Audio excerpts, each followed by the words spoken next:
Chapitre 2. Un message inespéré. Il faut qu'on parle.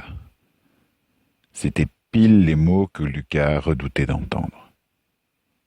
Il hésita, le pied déjà sur la première marche de l'escalier.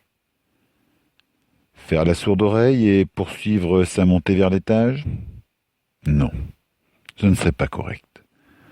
Même avec toute la mauvaise foi du monde, il devait reconnaître que c'était lui qui était en faute, et Patrick qui devrait, une fois de plus, payer les pots cassés. Il lui devait bien les 10 minutes de sermon qu'il ne manquerait pas de lui admonester. Et il savait déjà comment cela finirait. Malgré ses tentatives pour garder son calme, il s'énerverait devant la passivité et les arguments de son oncle qu'il ne voulait pas entendre, et par monter en claquant la porte. Ils connaissaient mot pour mot, depuis 15 fois au moins qu'ils rejouaient la pièce tous les deux, les répliques de la discussion qui allait suivre.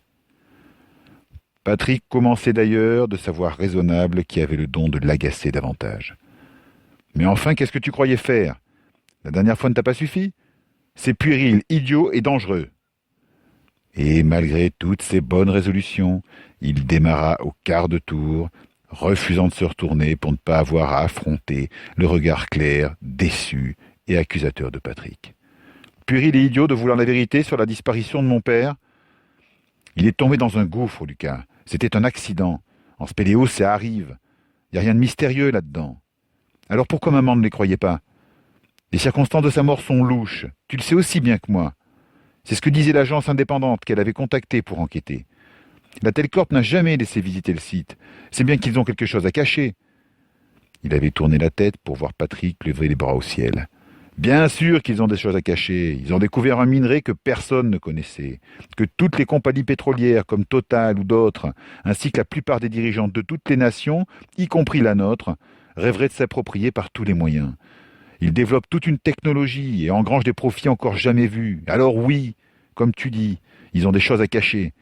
Ça s'appelle le secret industriel. Quand tu as une formule, une recette, un protocole, enfin n'importe quoi que tu as mis au point ou découvert et qui est en train de te rapporter des fortunes, tu n'as pas forcément envie de la partager avec tout le monde. Ça a un nom, ça s'appelle le capitalisme, et je suis désolé de te le dire, mais c'est précisément le système économique dans lequel nous vivons. Il marqua une pause avant d'ajouter.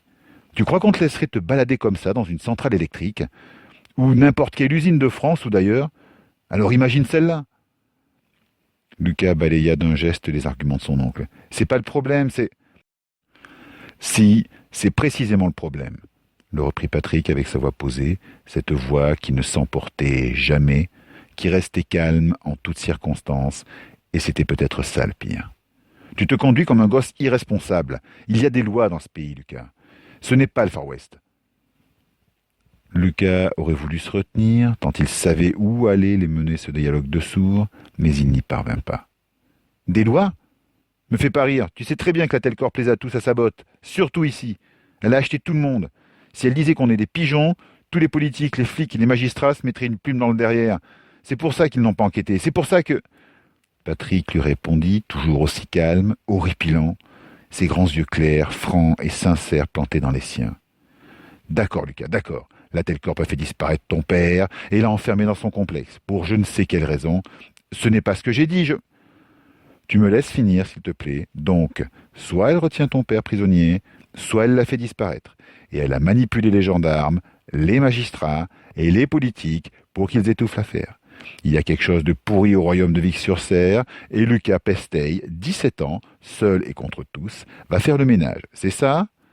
Il insista, comme Lucas gardait un silence buté. « C'est ça ?» Ils ont... commença-t-il, mais Patrick ne le laissa pas poursuivre. Jusqu'à preuve du contraire, Lucas, ils n'ont rien fait du tout. L'enquête a été menée. On a conclu à un accident et rien, je dis bien rien, n'a permis de penser autre chose. L'agence que ma mère... Une pointe d'agacement disparut aussitôt, passa sur les traits de Patrick. « Lucas, ta mère n'a jamais pu accepter la disparition de ton père, et toi non plus. » Il se tut un instant, alors que Lucas braquait à nouveau sur lui ses grands yeux bruns et accusateurs avant de reprendre. « Vous n'avez pas vu son corps. Vous n'avez pas pu faire votre deuil, ni toi, ni elle. Et vous vous êtes réfugié? Dans le déni, acheva Lucas à sa place. Oui, c'est ça, tonton, t'as tout compris. Merci, monsieur Freud, je me sens vachement mieux maintenant. Je vous pose mon chèque sur la console en sortant. Patrick n'eut pas le mauvais goût de lui dire que c'était lui qui devrait encore déposer un chèque dans les jours à venir. Passant outre, il éleva un peu le ton pour assonner en désignant l'entrée. Je connais Michael, Lucas, et je te le dis, ce type est dangereux, et ces hommes aussi. Tu ne sais pas à qui tu as affaire. Tu l'as entendu tout à l'heure? Il ne plaisantait pas. Oui, Lucas l'avait entendu. Et tu ne lui as même pas tenu tête, éclata-t-il alors que lui revenait l'expression glacée de Michael. Lucas, tu es injuste. Oui, il était injuste. Mais à cet instant, il avait besoin de décharger sur quelqu'un sa frustration et sa colère, le sentiment d'échec et d'humiliation qui le taraudait. Tu ne tiens jamais tête à personne. Tu ne veux jamais te battre pour moi, pour papa, pour n'importe qui. Tu n'as pas de couilles. Lucas, s'emporta son oncle. Mais Lucas avait déjà tourné les talons et grimpé les escaliers 4 à 4. Il cria pourtant encore « Si tu recommences, ils vont finir par te descendre, et personne ne viendra leur demander des comptes. » Lucas, sans répondre, traversa le couloir, fila vers la porte de sa chambre, l'ouvrit. « Je t'interdis d'y retourner, tu m'entends? La prochaine fois, je les laisse t'amener au poste. Je préfère te savoir en tôle que mort. » La porte claqua derrière lui. Lucas la verrouilla et s'appuya contre le panneau de bois. Il respira profondément pour essayer d'apaiser la douleur qui couvait dans sa poitrine. Il sentait, à ses paupières, une humidité brûlante qu'il essuya d'un revers de manche rageur. C'était tout le temps pareil. Il rentrait la queue entre les jambes, chopé une fois de plus par un des hommes du père de Charles, malgré toutes ses précautions. Cette fois, il avait pourtant cru y arriver. Il était si proche. La grotte, celle où son père avait disparu, était à 100 mètres à peine. Il avait regardé partout, sûr que personne ne se trouvait dans les parages, et commençait juste à se lever quand il avait senti le canon du pistolet se poser sur sa tempe et la voix moqueuse du garde. On se promène. Ensuite, on l'avait ramené à Michael. Et une fois encore. C'était à recommencer. Il s'en voulait de mettre Patrick dans l'embarras. Il avait beau être en colère contre lui, contre le refus qui était le sien d'accepter la vérité, il le comprenait. Patrick l'aimait comme son fils, il avait peur pour lui. Et lui aussi l'aimait. Comment aurait-il pu en être autrement? Patrick était gentil, attentionné, sympa, même s'il agissait souvent avec lui comme une poule qui a trouvé une fourchette. Le fonctionnement des ados le dépassait, à croire qu'il n'avait jamais été jeune lui-même. Il travaillait comme photographe pour l'agence locale de La Montagne, le quotidien régional, depuis qu'il était rentré au pays une dizaine d'années plus tôt. Avant, il était reporter photographe dans le monde entier. Preuve en était les multiples photos et bibelots qui ponctuaient les murs de la maison. Lucas n'avait jamais compris pourquoi Patrick, après avoir visité les plus beaux coins de la planète et couvert les événements les plus extrêmes, avait pu revenir s'enterrer dans ce trou. Ça le dépassait. Il savait que peu de temps avant de mourir, sa mère avait appelé Patrick pour le supplier de s'occuper de lui une fois qu'elle ne serait plus là.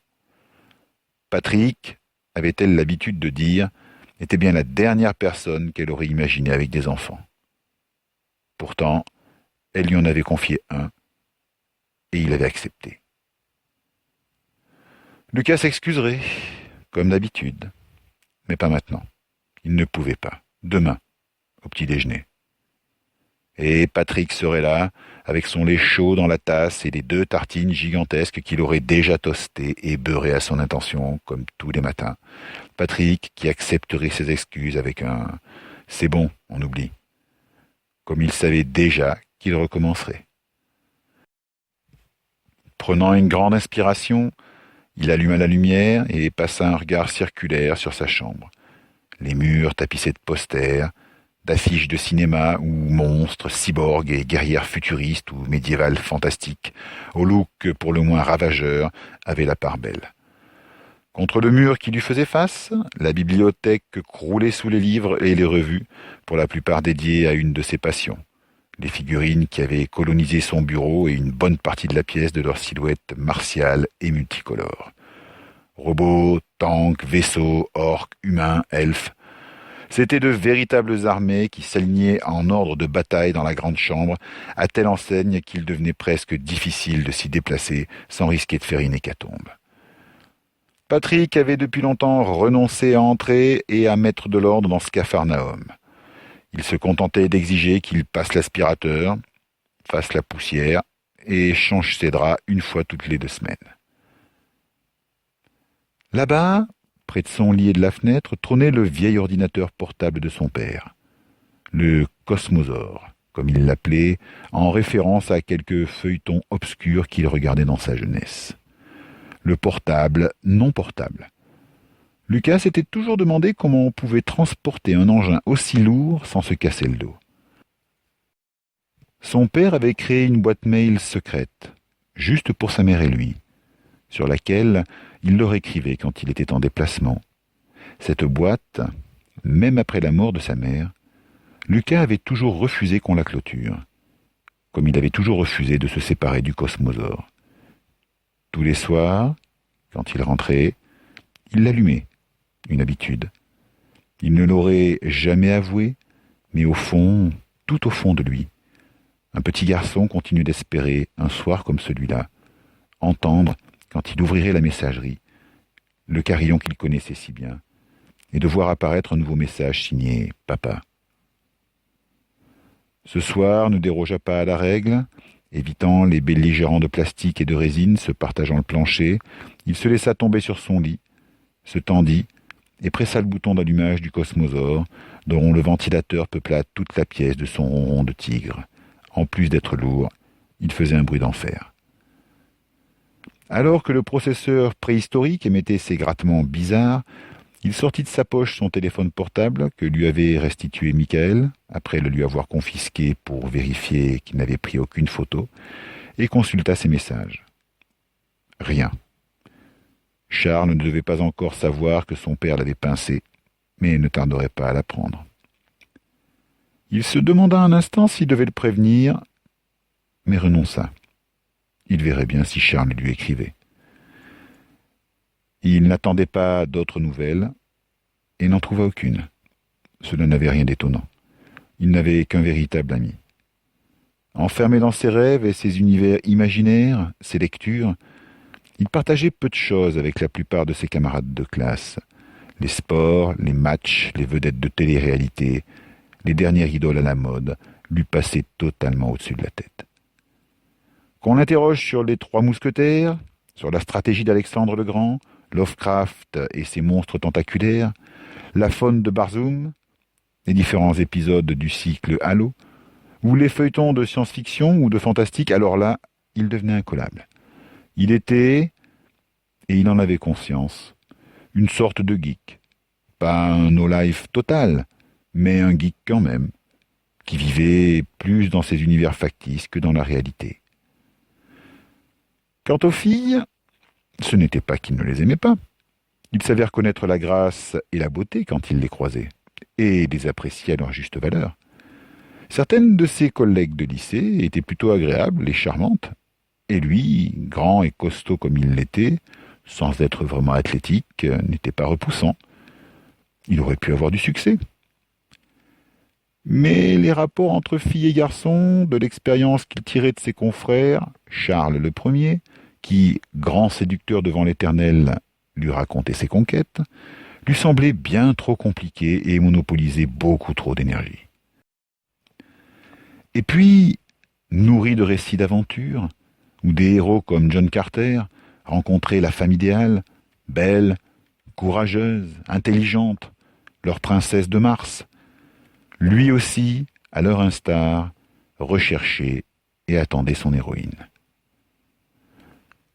En attendant de la trouver, il fallait bien l'avouer, il ne faisait guère d'efforts pour se gagner les faveurs de la gente féminine et se contentait d'apprécier de loin, et de manière très théorique, l'autre moitié de l'humanité. Le Cosmosaure s'était allumé et présentait la photo où son père, sa mère et lui posés devant les montagnes au pied du Grioux qui s'élevait derrière eux comme un gigantesque cône de pierraille, ce qu'il était en réalité, pas très loin de l'endroit où son père avait disparu, et d'où Michael l'avait ramené ce soir. Un instant, ses yeux passèrent sur les silhouettes familières de ses parents, avant de glisser sur celle qui se tenait assise entre eux, sur une roche grise et moussue, une espèce de petit zébulon à la casquette violette. Lui. Pour fuir cette vision qui, ce soir, ne lui apportait aucun réconfort, il double-cliqua sur l'icône de messagerie avant de se détourner. Le Cosmosaure en avait encore pour 5 bonnes minutes. Et de toute manière, il savait très bien qu'il n'y aurait aucun message, comme tous les soirs depuis 14 ans. Il se leva donc du lit, et, se frayant à nouveau un chemin savant entre les armées alignées au sol, s'assit à son bureau, quitta son blouson, qu'il accrocha au dossier de son siège, et lança sur son portable un morceau de hard épique dont les accords sortirent aussitôt par les enceintes connectées Bluetooth posées entre une maquette de char futuro-gothique et un Goliath robotique. S'emparant d'un pinceau et d'un minuscule pot de peinture, il se mit à l'œuvre sur une figurine d'Amazone cybernétique à la plastique redoutable. Totalement absorbé dans son hobby, bercé par sa musique, il en aurait presque oublié le monde extérieur, et la pointe effilée de son pinceau déposait juste sur la cuisse dénudée de l'Amazone un léger réau de lumière quand un son s'éleva dans la pièce. Un son qui figea son geste et le pétrifia tout entier. Celui de la messagerie de l'ordinateur de son père. Il crut avoir rêvé et resta immobile, incapable de se retourner pour lancer un regard vers le Cosmosaure. Il fallait pourtant bien qu'il constate de visu que l'écran de messagerie de l'énorme portable, comme tous les soirs depuis 14 ans, demeurait désespérément vide et qu'il ne l'allumait que pour se faire du mal. Il accrocha le pinceau dans l'emport de son pot spécial, pour éviter que les poils ne s'écrasent au fond, puis, avec d'infinies précautions, posa la petite Amazone. Enfin, lentement, pour faire durer ce moment de doute et d'expectative qu'il savait illusoire, il se retourna pour braquer son regard sur l'écran. Un frisson parcourut ses mains. Là-bas, sur la vieille messagerie du brontosaure électronique, au-dessus des anciens mails remontant à plus de 14 ans, se détachaient les caractères gras d'un nouveau venu. Il demeura plusieurs secondes immobile, comme assommé, à fixer stupidement l'écran LCD.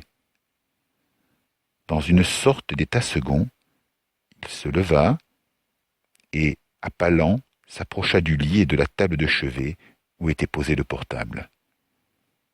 Quand enfin il fut parvenu tout à côté, il s'assit, ferma les yeux, compta jusqu'à 10. La musique parut s'éloigner. C'est impossible, impossible. Depuis 10 ans il espérait, attendait jour après jour un tel message. Et ce soir, alors qu'on venait une fois de plus de le refouler du centre de la Telcorp, qu'il avait presque cessé d'y croire, il ouvrit les yeux, les posa sur l'écran. L'expéditeur, tout d'abord, il sentit son cœur se serrer. Une adresse étrange qui ne lui évoquait rien. Pas celle de son père, en tout cas. Pourtant, seul son père connaissait cette messagerie. Il n'y avait donc que lui qui pouvait lui envoyer ce message. Un message daté de 20h15, c'est-à-dire il y avait à peu près une demi-heure. Un message qui disait... Ses yeux glissèrent vers la droite pour lire ces mots laconiques. Rendez-vous ce soir à 23h environ, dans le petit bois, derrière la grange, vers l'entrée des gorges. Ses yeux s'écarquillèrent. 23h ? C'était dans moins d'1 heure.